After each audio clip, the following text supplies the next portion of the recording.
Hey guys, how's it going? It is Kire here with another Infinite Magicraid video, and in today's video I'm going to be breaking down the new patch. We're going to be covering a few things. This is a relatively small update, but I think the things that they're changing is actually pretty impactful. So let's get into it. We do have a miracle up that I think is going to be one of the best miracle ups in recent memory. If not one of it's either one of the best or the best miracle raid up so far. There is one question though, that there's going to be a new hero in Iger. I have no idea how good that character is. Pollen, Iger, Melia, Slavil, Nidrold.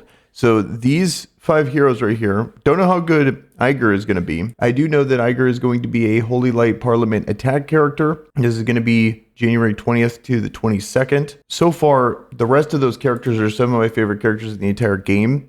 You're looking at Melia, one of the best HP burners, really good in a single target sense. And then when you finally get her E2, and she's a character worth going, I'm actually debating on taking her up to E2 right now because I got a legendary Dragon Eye, kind of sitting on it, where you inflict 1 layer of HP burning on all enemies. So then she actually kind of shores up that weakness that she doesn't really do a good job on waves. So you have her, one of my favorite characters. This is actually the character I used my first, like the guaranteed legendary Dragon Eye from the Halloween event. I guess guaranteed in air quotes. You had to actually like have a team and be playing. The first guaranteed one I used, to give you an idea, was on Melia, the one that you get from the campaign. And then the second one I got was on Slavil, which is another character going to be in this raid up. She has this right here where she has the 40% attack up on a 3-turn cooldown, but because she gets to go again, it's essentially a 2-turn cooldown, which means everyone's getting attack up guaranteed for the entire encounter. You know, in Guild Boss, she's amazing. In Faction Abyss, in Tower of Mark, pretty much anywhere, Arena. I've used her pretty much in all parts of the game here, and I think she excels in all of those. And then we have Nidrold, who is really rising up as one of the best characters in the game. I think he's like probably top 3 at this point. I use him in my Guild Boss team, and he's out damaging Melia just by himself as the sole bleeder. On a team, I think a lot of people, if you have 2 bleeders on the team, if you have Ben Austin and he's calling in Nidrold, you really don't need that other bleeder. He's going to be able to put up 10 bleeds pretty much by himself. I just turn off his E2 here, but he does insane damage. It's because of this passive here where 80% of the damage dealt by Nidrold is considered bleed damage. Like another way I like to word this, and will be affected by mastery, but cannot land a crit. Besides, Nidrold deals 15% more bleed damage. So not only do you boost up the bleed damage, but basically you're like, okay, 80% of Nidrold's damage is ignoring defense. And then you boost up the damage by making it to where all the damage can be skilled by mastery, and you just give him an extra 15, 18, 21, 27% extra damage. It's just like, all right, well, I guess he's just going to hit like an absolute truck. He has this move here where it hits 5 times, but on a boss, for example, it's going to hit 5 times on that one target. So that's insane. And then his auto attack is consistently landing 2 bleeds because it's on a 60% chance when booked. So I think he's an amazing character. And then he only gets better in like dungeons and stuff, especially later on when they boost up the damage of bleeds on stages 31 through 35. And then if you have him exclusive 1, he's actually a good AoE nuker. So amazing character there. Here, who else do we got? And then Pollen, amazing character. I don't really think he's worth going for on the Miracle Up because the exclusives are good, don't get me wrong, but like those other characters, if you don't have them, I would say are better to shore up. And then this guy's amazing at E0. It's more about talking about how good this guy is at E0 versus thinking that you would need to get another one. And not only that, but the characters that come with this raid up are so good, or this miracle summon event. And then increase all allies' effect rest by 25% at the beginning of each wave for 2 turns if his effect is below 100, but not below 50. And then increase all allies' effect rest by 50% for 2 turns at the beginning of each wave if his initial effect rest is not lower than 100. So you're going to be building with 100 anyway. I think this is really not worth going for. I think it's pretty good, but it's not worth going for over these other heroes if you happen to be pulling on this miracle raid up. And then we have, so I think this is really good. And then the epics are also insane too. So this one's actually one of the main reasons why I think pulling for this miracle raid up just in general I think is really good is we have Lele, Creon, Dustin, and Guna. So Guna is not good, but the other ones are in Dustin, Creon, and Lele. All these are going to be really clutch epics to help carry your account. You get Lele guaranteed. She is already really good, but her E1 specifically makes her, I think, pretty insane at 50% crit rate, 60% crit damage, especially if you have a team that's not really like a dot team for damage. It's all about kind of physical damage. Like you have Azia, Lucifer, who else? Who the one on the Foresters would be really good for this too. You have a Maeve, for example, like in your team, maybe a Besmek.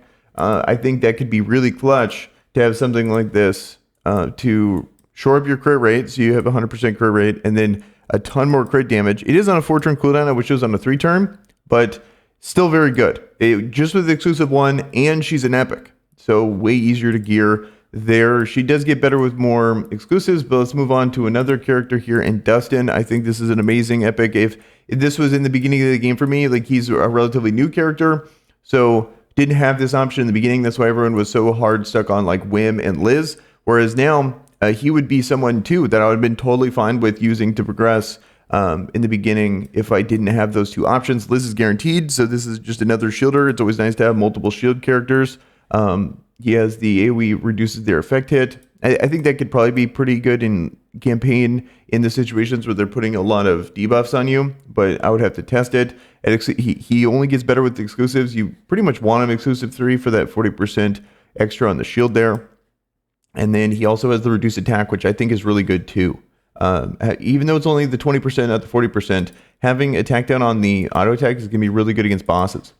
So you have Dustin, and then lastly, though, out of the good ones, Creon. This one, he's pretty unique, but you just want to get him in that second phase, and then he has, if you have to manual him to be good. I would say this guy's probably going to be good at campaign progression, is my guess. And he has the 70% chance when booked to apply 1 layer of HP burn. With enough effect hit, it's a 100% chance to apply that 1 layer of HP burn, which is going to make a massive difference in your campaign progress.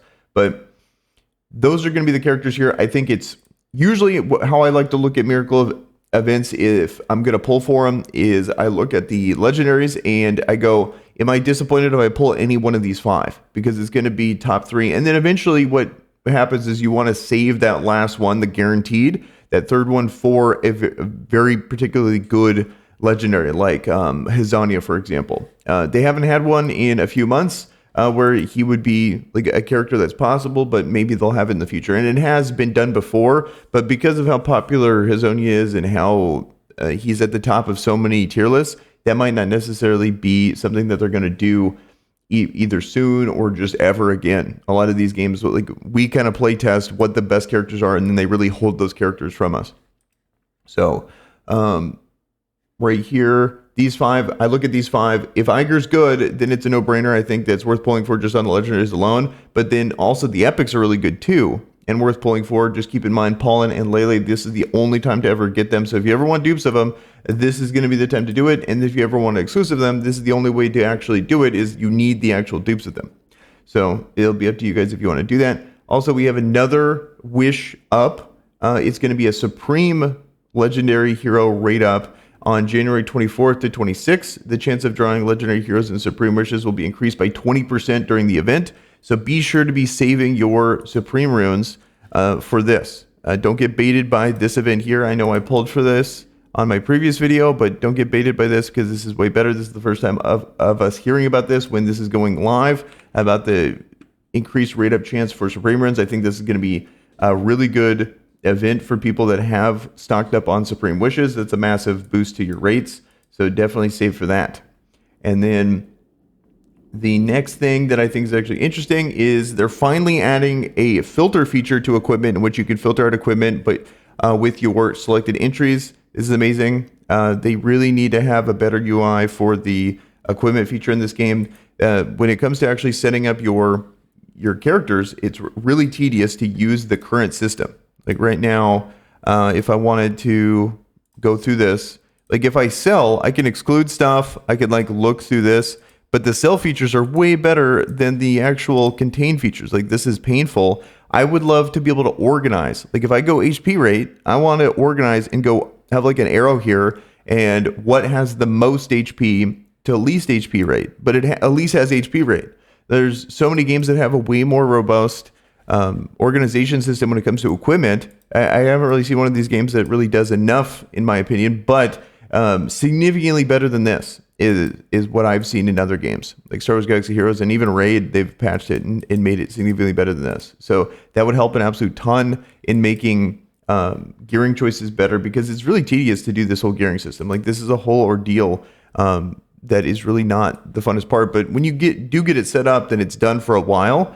It's just annoying that we have to kind of go through. I have to like memorize where my good speed pieces are, and what I'll do is I'll have to like click through, like I'll go contain, speed, and then I'll go through it, go by equipped, and then just start looking at the speed. Like, I should be able to just see that like my top speed one is here, 83, and then it should be like 70, then it should be like 60. So I think that's really frustrating that they have that. And it looks like what they're adding is you can filter equipment, can filter out equipment with your selected entries. So hopefully it's actually better. And then they made optimize the coexistent rules for buffs, heroes that can now taunt and stealth, but only taunt will take effect. So taunt gets priority over stealth, so it actually makes sense.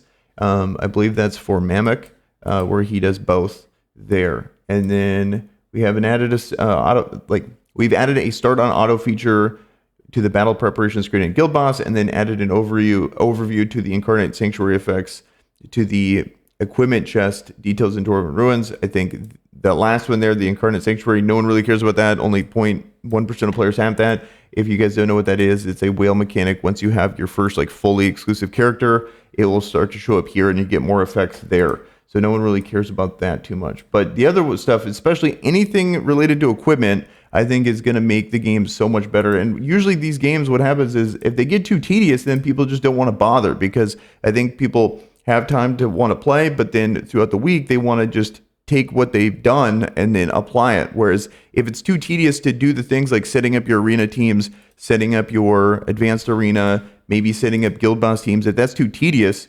then no one's going to want to bother doing it, period. So these quality of life features, in my opinion, really hold on to player retention way more than a lot of other features, in my opinion. So it's a big deal to get anything there, and I hope that they have a way better system going forward when it comes to equipment down in the pipeline here relatively soon. So that's going to do it for this patch here. I'm curious to hear your guys' thoughts. I'll definitely have some more updates on this, especially Iger, and then kind of update you guys on if this is actually worth pulling for. They have done a good job of giving us more miracle runes, so maybe this is going to be a time to save and really shore up a guaranteed legendary in one in the future. But we'll have to see here in a second. It's really all going to depend on how many miracle runes you have and then your account. So there's a lot of moving parts there, and to see if it's worth it. But until next time, guys, you guys have a good one. Peace.